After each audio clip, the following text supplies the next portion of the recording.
Hello there, my name is Ismaus, and today we're going to be looking at how to set up a rig or how to rig a tribuchet in Blender 2.8. So what you're seeing here is what we're going to be doing, a rig setup, and you can control the entire setup by just using this one slider. So if I move it forward, you can see the entire thing starts working. This start rotating and shooting whatever is put in it, and because this is a very long wooden pole, you would expect it to have some, I think it's called resonance, kind of shaking when this is. So when we have this kind of go this way, then you would expect this to have that kind of effect like that. So I added this object here to control that. So that's what we're going to be looking at, and I already have the tribuchet here modeled. If you want to see how I made it, you can go to my second channel, Blender Money, and watch other time lapse there. But yeah, let's get started.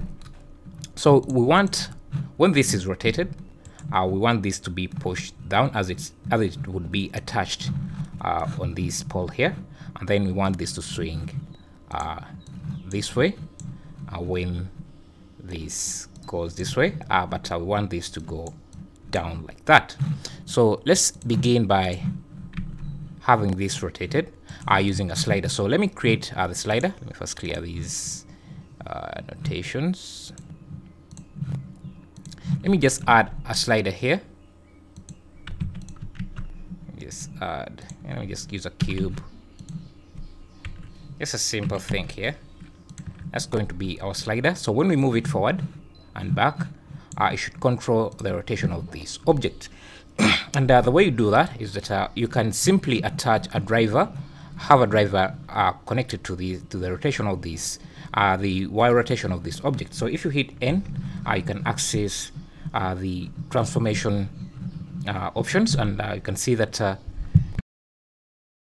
if we rotate this on the y-axis, this rotates. So we can tie this rotation to the position, to the x position, x location of this object. So the way you do that, you just select the object, right click on the value you want to add a slider to, then add a driver, and then select the object you want as to be the target of that driver.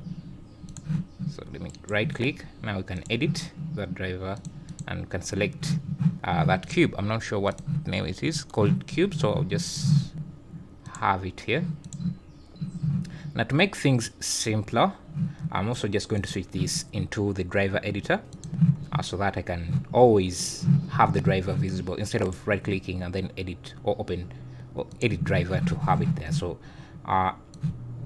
it's going to expand this, select the object, select the rotation and hit N, and you should see the drivers directly there.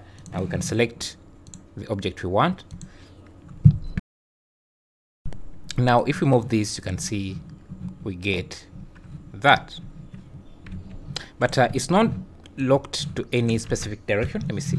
Actually, we are lucky that the default direction it's locked to is the object X location, which is this. You can see. So when I move this in the X direction, it changes the value of rotation for this object. As you can see, we have this as set as the target, and that we are targeting is X location. The expression we are using here is whatever value of the X here. So this value here would be the value used for the rotation of this plus 1.68. So this 1.68 comes as, let me first clear this driver. So to clear the driver, you just right click on the value and then delete the driver.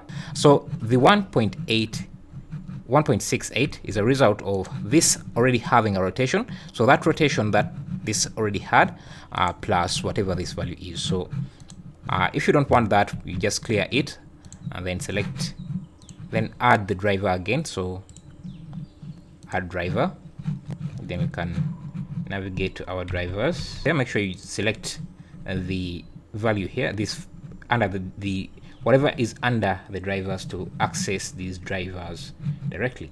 Now you can see because we cleared the rotation, the expression is set to whatever this value is. Let's first select this, whatever this value is, plus 0, 0, which was the rotation of our object. We don't need that.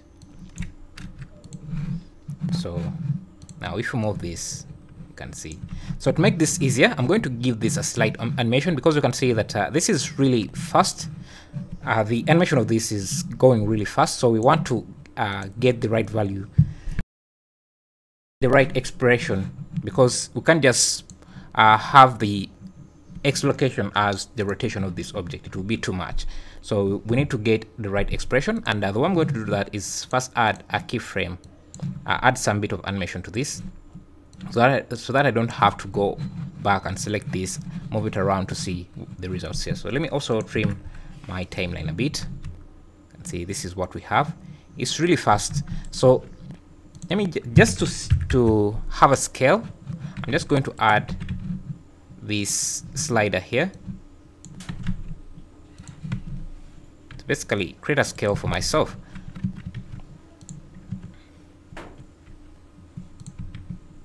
Just something simple.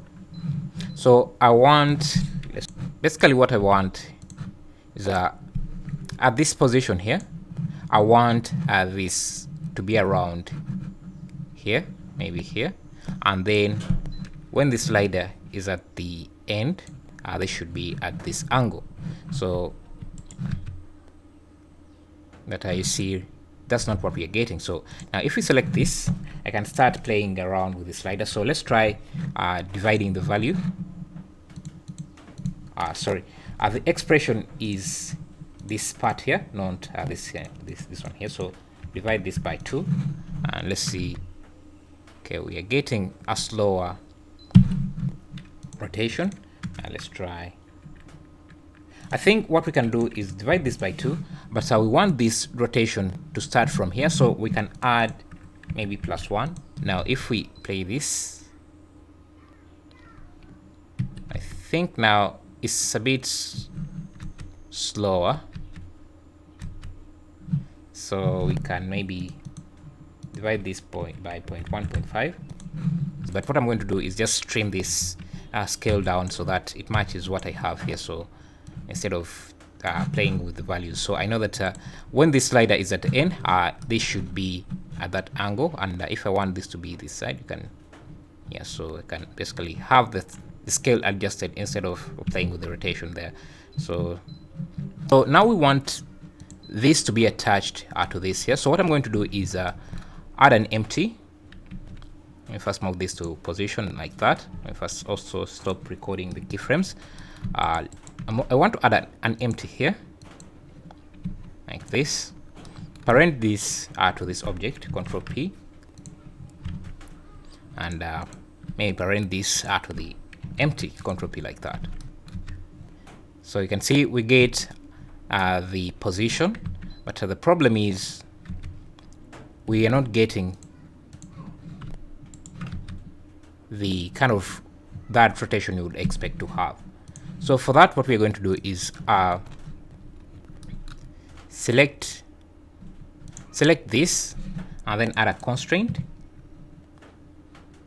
We can actually add a driver to this, but we want to add a driver to this here to affect the rotation of this. Remember, this object is parented to the empty, so when we rotate this, this rotates as well, and we can add a driver to this object that is tied to this empty. Since we already have the rotation for this, since this controls the rotation of this, we might as well use it to control the rotation of this. So let's add a driver to the rotation, to the y rotation of this object, this empty. Add driver. Again, we are targeting the cube, and the expression, let's see. Actually that worked out, I think, really great. Yeah, that's good enough, I think. Okay, so now that we are done with that, we can now control this. We can also rig this to work with this, as you see in this example. So for that, what we're going to do is add an empty around there, and have this parent be empty be parented to this object, to the main stick. So we get that, and now instead of using Control P to parent this to this, because what will happen with that is that this will pick the position and rotation of the empty, which is not what we want. We just want to pick the position. So I'll just first clear the parent. And instead of just using Control P, I'll add a child of constraint, which is basically setting the parent. If you see that this moves away, just set inverse to bring it back to position. Now we get the same thing, but we also have these options to check off whatever we want to check off. So the first thing we want to check off is the rotation, and you can see now we get that, which is exactly what we want. So I think I need to push this a bit up, or something like that.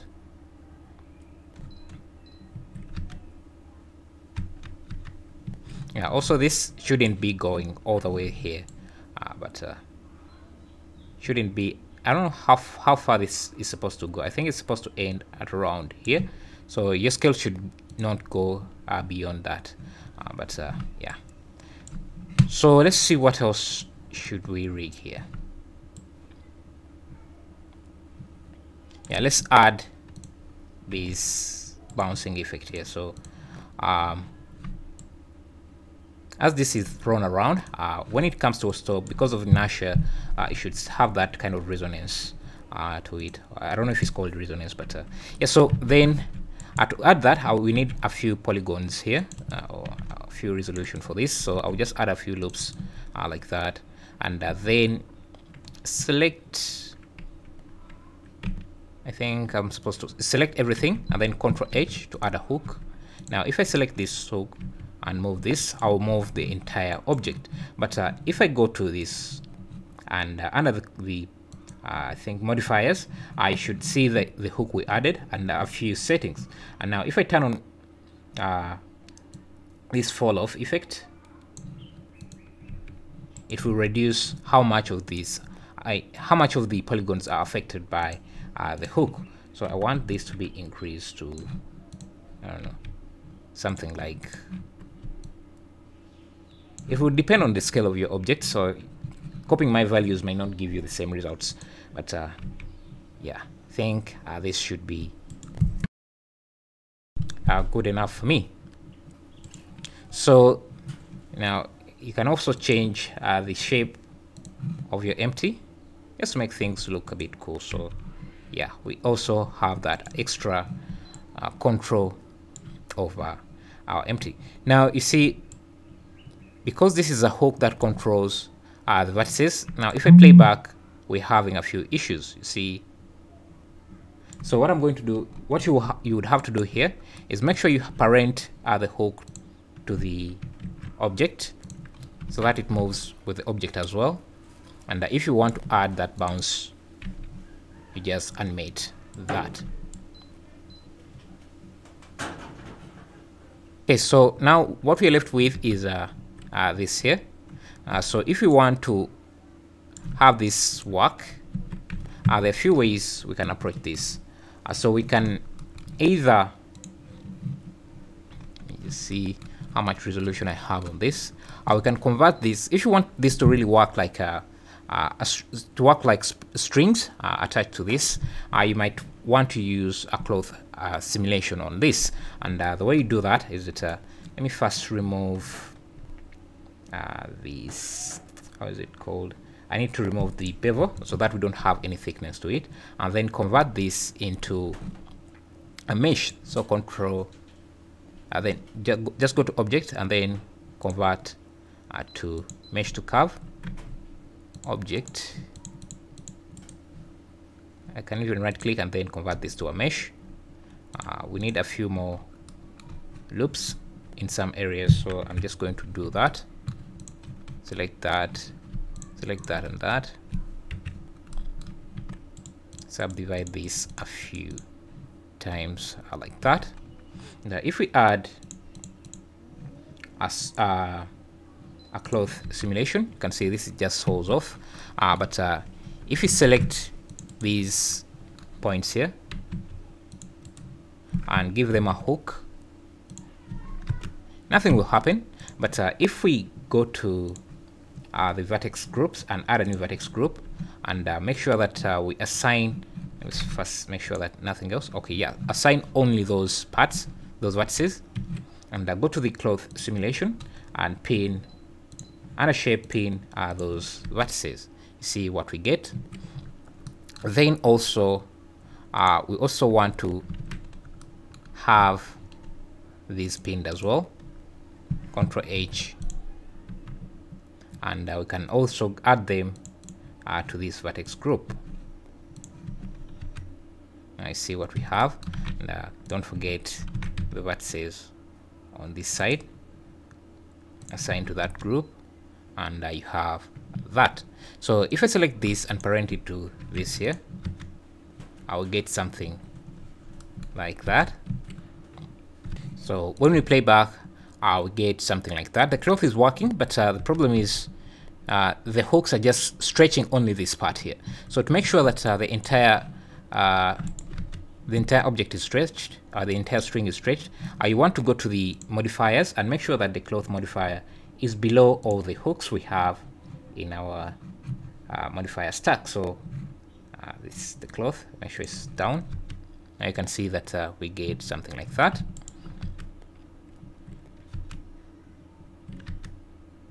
And now the problem is with this middle hook here. Where do we want to attach something like that?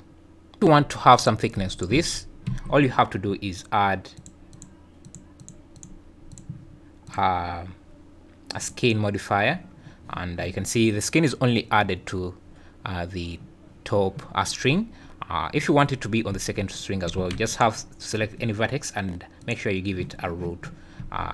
Mark it as a root as well. So let me reduce this by using Control A, scale this down.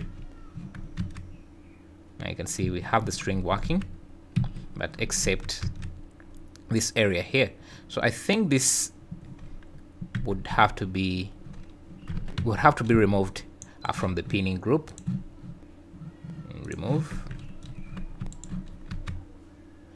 to just work with that. But the problem is, if you look at my this is a separate string, so what I'm going to do is just, instead of having it as a separate string, I'm just going to merge it with this. So I can select these vertices around here and merge them at the center, and that should do the trick. Something like that. If you want this to collide with the other objects, you can just give these collision modifiers and things like that. But yeah, that's how you can set up this whatever is called tribuchet, and you can also add a plane for the background, for the ground here. Give it a a collision modifier, and these should not go through the ground anymore. So that's it. That's how to rig a tribuchet in Blender 2.8. And if you wanted to throw projectiles, that's very easy. Say something like a rock. Just add a Suzanne head here.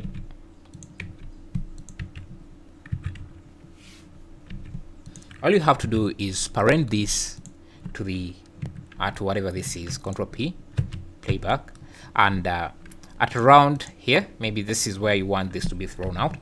You can give it a rigid body system and have the animated property animated. So add a keyframe at around there, and then disable the animated property from there. So now if we play back, okay, let's see what's going. Okay, I think I didn't clear this here. So you need to make sure that this is cleared at the second keyframe. So now you can see what we have. Now if you want, depending on where you want this to be thrown at, you can just move these keyframes. So if I want this to be thrown at this angle here, I just move those keyframes around there, and you see what we get. If I scale this up, give it a rigid body of type passive, yeah, you have your tribuchet working. Yes, thank you for watching. I'll see you in the next tutorial.